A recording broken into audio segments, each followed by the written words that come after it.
Hey guys, and welcome back to the Tutorial Millennial channel. In this video, I'm going to be showing you how you can find out who has liked your TikTok videos. So let's just open the application. Right now, I'm on the profile page, and for instance, I want to see who has liked this video. And as you can see, if I tap on the like button and the number, it won't show who's liked my video, but it would just like my own video.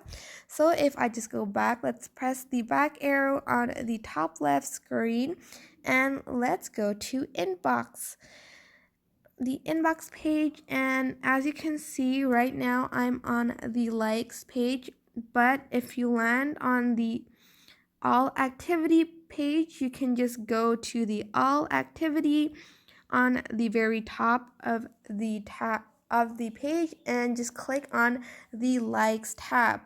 And as you can see, around 358 people have liked my video, and I want to see who has liked it, so I can just press on this tab right here and it will show the people who has liked my TikTok video.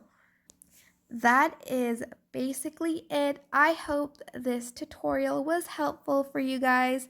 Don't forget to like, comment, share, and also subscribe to this channel if you haven't done that. Thank you so much for watching. I really appreciate that. And yeah, bye-bye.